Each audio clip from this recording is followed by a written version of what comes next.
Good morning. I woke up inspired this morning. I don't know why. Some mornings you wake up, you don't feel great. Some mornings you wake up, you feel great. And it really wasn't about feeling great or feeling poorly. It was about feeling inspired. And I can't box that up and figure out how to reproduce it, at least not necessarily in the moment. But I don't feel euphoric. I feel inspired. I also feel challenged. And I like when those two things come together because usually the recipe for achieving something that was inspired in your heart that you know is challenging, the recipe for that is grit.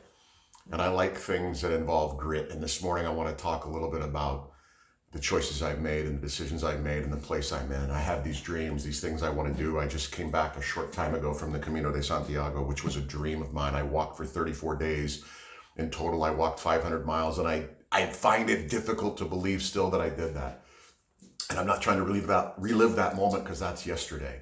And it was beautiful, and the connections that I made there are alive today. But that experience is a beautiful memory that I'll carry with me, but it's not some place to live in or dwell in.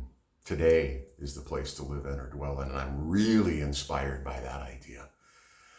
But I'm also thinking about the things I've wanted to do for many years now. I have books in my mind that I want to publish. I have vision about what I want to do with my life and how I want my life to be lived and how the story I want to tell about cooperation and collaboration and connection and how as humans we really are connected, but we work so hard to celebrate our differences that we find ourselves disconnected and alienated and us and them and sorting ourselves into groups like Brene Brown says.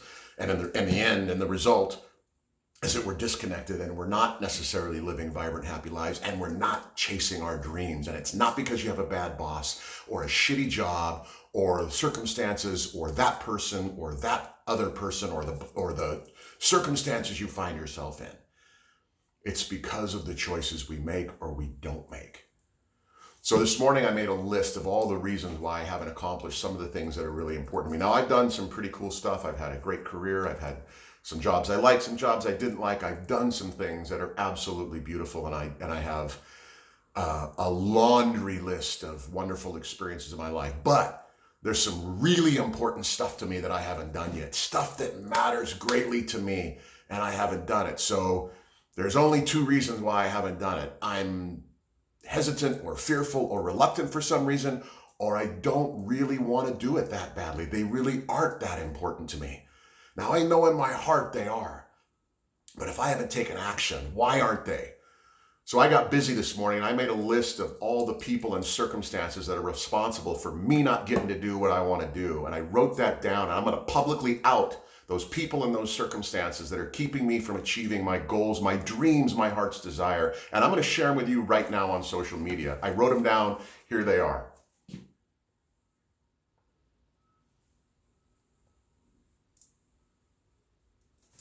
You see that clearly?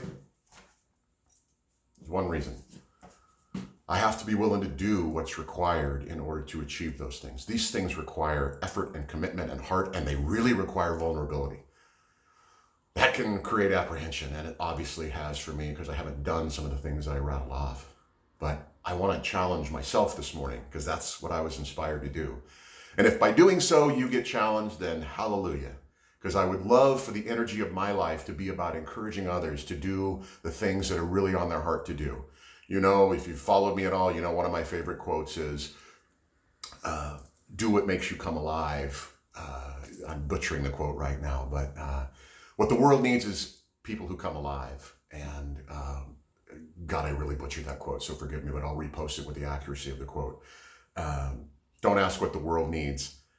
Ask what makes you come alive and do that, because what the world needs is people who have come alive. There it is. I got it.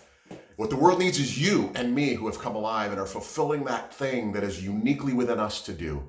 I encourage you today to take little steps, Camino type steps. You don't walk 500 miles in a day. You walk 15 or 20 or 25 or 30 kilometers in a day.